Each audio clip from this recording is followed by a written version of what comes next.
السلام علیکم میرے پیارے بہنوں اور بھائیوں۔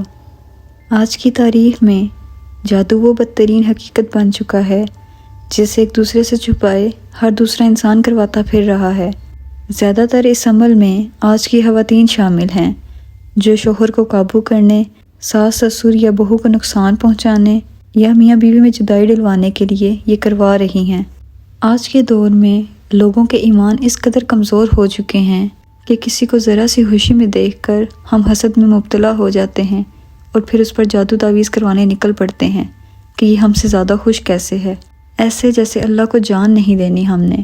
اللہ کی لکھی ہوئی قسمت میں جادو تعویذ کے ذریعے رد و بدل کرتے ہوئے ان لوگوں کے دل ذرا بھی نہیں ڈرتے کہ یہ کھلم کھلا اللہ تعالیٰ کو چیلنج کرنا ہے کہ ہمیں تمہاری ضرورت نہیں کہ مصلے پر بیٹھ کر دعائیں کرتے رہیں اور پھر ان دعاؤں کے قبول ہونے کا انتظار کریں۔ ہم جادو کے ذریعے سب کر سکتے ہیں۔ دوستو، اگر ابھی تک آپ نے میرا چینل سبسکرائب نہیں کیا تو ضرور کر لیں تاکہ آئندہ بھی اس طرح کی انفارمیٹیو ویڈیوز آپ کو ملتی رہیں۔ دوستو، سحر یا جادو کسی چیز کو اس کی حقیقت سے پھیر دینے کا نام ہے، جیسا کہ خدا کی لکھی ہوئی تقدیر کے ساتھ چھیڑ چھاڑ کرنا اور جادو کرنا کفر ہے، کیونکہ جادو کے دوران ہر ناجائز کام کروانے کے لیے ابلیس یعنی شیطان سے مدد مانگی جاتی ہے۔ شیطان کو خوش کرنے کے لیے ہر برا کام کیا جاتا ہے، جیسا کہ قرآن کریم کی بے حرمتی، سورہ فاتحہ کو الٹا پڑھنا، فحاشی کے ہر کام، لوگوں یا جانوروں کی قربانی دینا، خود کو گندگی اور ناپاک حالت میں رکھنا، مردار گوشت کھانا وغیرہ۔ اسی وجہ سے جادو کرنے والا اور کروانے والا دین اسلام سے خارج ہو جاتا ہے۔ ایسوں کے دلوں پر اللہ تعالیٰ مہر لگا دیتا ہے۔ آئیے جانتے ہیں اب جادو کی تاریخ کے بارے میں۔ دوستو، جادو ایک حقیقت ہے جس سے ہم انکار نہیں کر سکتے۔ اس کی تاریخ اتنی ہی پرانی ہے جتنی انسانوں کی اس دنیا پر موجود کی۔ جزیرہ عرب، ایران اور ہند میں کئی قومیں اس کفر کی وجہ سے صفحہ ہستی سے مٹ گئیں، لیکن یہ آج بھی وجود رکھتا ہے۔ امام رازی رحمۃ اللہ علیہ فرماتے ہیں، جادو کی کئی اقسام ہیں۔ ایک قسم ایسی ہے جس میں ستاروں کی پوجا کی جاتی ہے، اور جادو کی دوسری قسم اوہان کہلاتی ہے، جس میں انسان کے دماغ کو کنٹرول کر کے اسے وہم میں مبتلا کیا جاتا ہے۔ جادو کی تیسری قسم میں شیطانی جنات کو قابو کر کے ان سے ہر ناجائز کام کروایا جاتا ہے، جو کہ جادو کی سب سے عام قسم ہے۔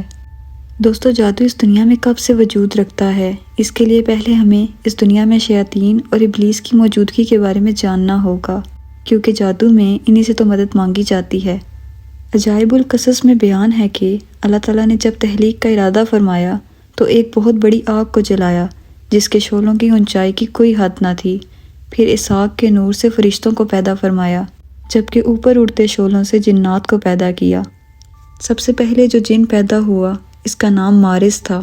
اس کے بعد اس کی بیوی مرجا کو پیدا کیا گیا، یعنی یہ جنوں کے باپ ہیں، جن سے آگے 70,000 لڑکے لڑکیاں یعنی اولاد پیدا ہوئی۔ اللہ تعالیٰ نے انہیں گروہوں، قبیلوں اور خاندانوں کی شکل میں زمین اور آسمان پر آباد کر دیا۔ جو جنات زمین پر اترے ان میں سے زیادہ تر مشرک اور نافرمان ہو گئے۔ انہوں نے زمین پر قتل و غارت اور فساد شروع کر دیا، جبکہ کچھ جنات اللہ تعالیٰ کے فرما بردار رہے۔ انہیں نیک اور فرما بردار جنات میں سے ایک کا نام عزازیل تھا، جسے ہم ابلیس یا شیطان کے نام سے بھی جانتے ہیں۔ اس نے جنات کے ایک قبیلے بنو الحان کی ایک لڑکی سے شادی کی، جس سے اس کے ہزاروں بیٹے بیٹیاں پیدا ہوئے۔ بنو الحان جنات کا ایک انتہائی نیک قبیلہ تھا، جس سے جن پیغمبر ان شیطان جنوں کی ہدایت کے لیے آئے۔ عزازیل ہر وقت اللہ تعالیٰ کی عبادت میں مشغول رہتا اور سجدوں میں پڑا رہتا، حتیٰ کہ 1000 سال گزر گیا، اور پھر اللہ تعالیٰ نے اس کے درجات بلند کر کے اسے آسمان پر بلا لیا۔ پھر اس نے مزید 1000 سال عبادت کی اور اللہ تعالیٰ نے اسے دوسرے آسمان پر بلا لیا، اور یوں کرتے کرتے اللہ تعالیٰ نے اسے 7ویں آسمان پر بلا لیا، جہاں پر اسے قرب الہی نصیب ہوا اور فرشتوں کی صحبت بھی ملی۔ جس وقت زمین پر شیطان جنوں کی برمار ہو گئی اور وہ شر و فساد پھیلانے لگے تو اللہ تعالیٰ نے ان کی ہدایت کے لیے جن پیغمبروں کو بھیجا۔ بتایا جاتا ہے کہ پہلے جن پیغمبر کا نام تھا حضرت عامر بن عمیر الحان، جنہیں نہ صرف جنات نے جٹلایا بلکہ انہیں شہید بھی کر دیا۔ اللہ پاک نے مزید ان کے درمیان ایک پیغمبر بھیجا اور ان شیطان جنات نے ان کو بھی شہید کر دیا۔ آخرکار اللہ تعالیٰ نے ان پر عذاب لانے کا فیصلہ کیا، جس کے بعد شیطان جنوں کی ایک بہت بڑی تعداد کا اس زمین سے خاتمہ ہو گیا مگر بجائے اس سے سبق حاصل کرنے کے یہ پھر سے اسی شر و فساد اور قتل و غارت میں مشغول ہو گئے۔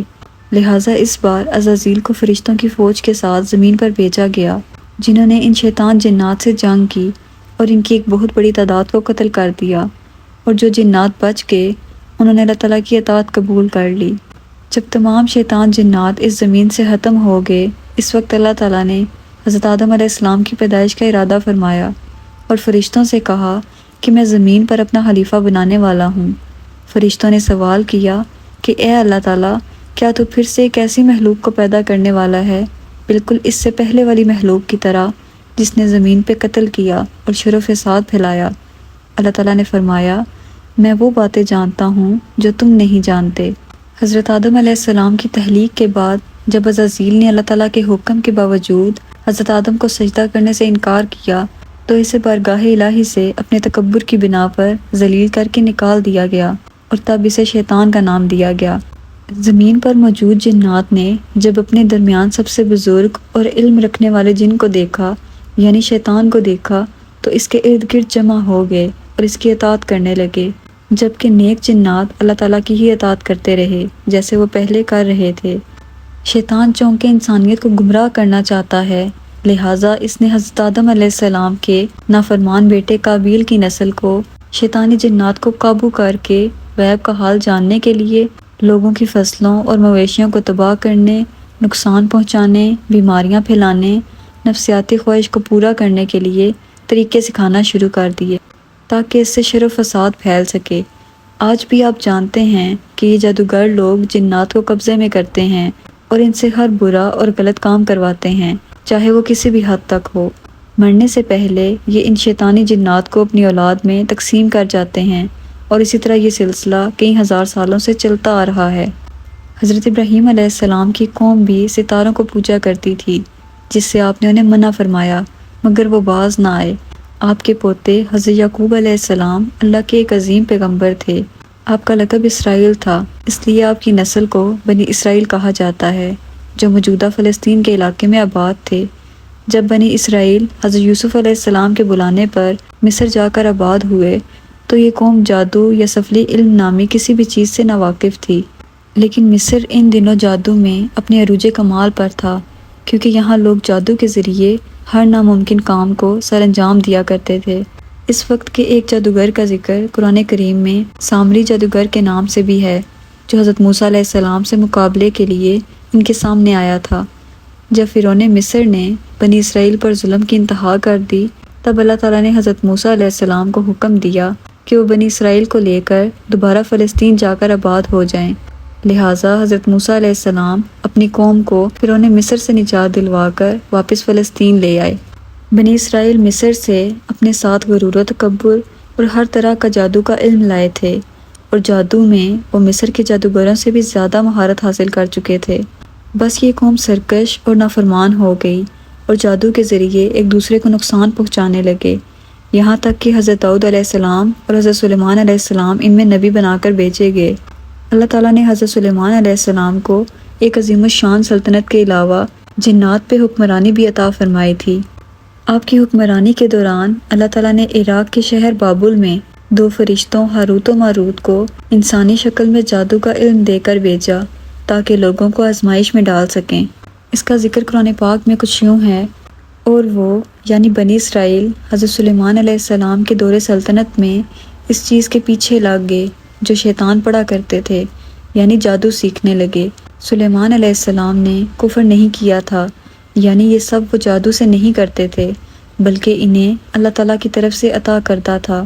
اور ہاں، شیطان کافر ہوئے اور وہ جو لوگوں کو جادو سکھایا کرتے تھے، اور وہ جادو جو بابل میں ہاروت و ماروت 2 فرشتوں پر اترا، وہ دونوں کسی کو کچھ نہ سکھاتے تھے جب تک یہ نہ کہہ دیتے کہ ہم تو تمہاری آزمائش کے لیے آئے ہیں، تو تم اپنے رب پر ایمان لاؤ اور اسے مت سیکھو، لیکن پھر بھی ضد کرنے پر انہیں سکھا دیتے۔ وہ ان کے ذریعے ایسا علم سیکھتے تھے جس سے وہ میاں بیوی میں جدائی ڈال دیں، مگر وہ دراصل اللہ کے حکم کے بغیر کسی کو کوئی نقصان نہیں پہنچا سکتے۔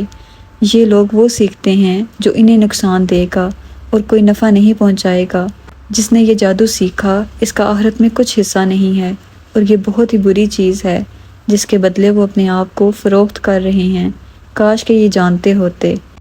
اس آیت سے آپ اندازہ لگا سکتے ہیں کہ کوئی بھی ایسا علم جس سے میاں بیوی میں جدائی ہو، وہ اصل میں جادو کروانے والے کے اپنے نقصان میں ہوتا ہے۔